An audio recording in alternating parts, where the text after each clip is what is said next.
Hey guys, it's Latoya, and today we're going to talk about how we can save the seedlings that get stuck in their seed coat.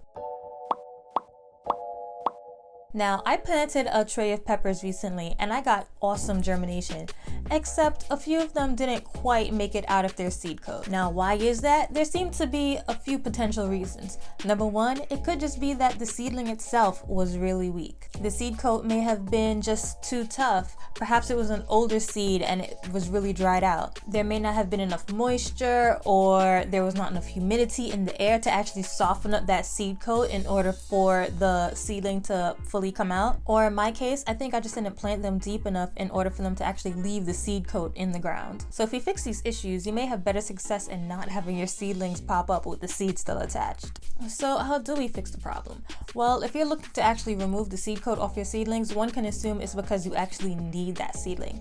Because if not, why bother? Save yourself the hassle. If you have to thin anyway, just go ahead and thin the one that is still stuck in the seed coat. But if you do need them, like I did, because all my Scotch bonnet peppers came up with the seed coat still attached, then you could go ahead and try to take them off. Now, please note that I am not a professional seedling extractor. This is just what worked for me personally, and you may or may not end up with a headless or dead seedling by trying this method. I was able to save most of my peppers, but trust me, I did also end up with a few headless peppers. So you have been warned, proceed at your own risk. So here I have some Scotch bonnet peppers that I really want to separate because I definitely want all of these seedlings. And 3 of them came up with the seed coat still attached. So essentially what I do is I kind of held them up to the light. They were on the top shelf of my grow rack, so I was able to get some really bright light on them. And when you put them up to the light, you can kind of see where the leaves are inside of the seed coat.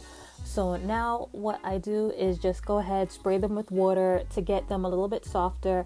And from there, I can take my tweezers, and some of them will be easier than others. So this first one, after I sprayed it, it softened up. I was able to slide it right off of the seed leaves.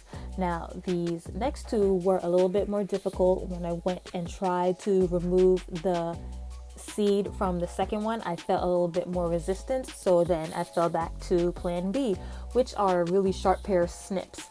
And what I do is, again, look to see where the seed leaves are in the seed coat, and I go ahead and just make I just go ahead and cut it, if you cut part of the leaf, it really isn't a big deal, but here I was trying my best to not do that. I wasn't trying to cut the leaves, I was just trying to cut the seed itself.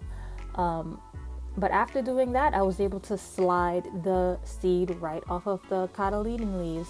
And I think it worked the same way for the 3rd one as well. Once I snipped it, I was able to get the seed off pretty easily. Now, personally, I have not been able to find a way to successfully help seedlings where they are practically fully in the seed coat, where none of the seed leaves are showing. So if you guys know a trick on how to save those seedlings, please let me know. I've tried cutting them before, just kind of cutting them in half, but the little nubbin of seed leaves that were left were not enough to really photosynthesize, and they died. So definitely let me know in the comments below if you guys have any tricks for that.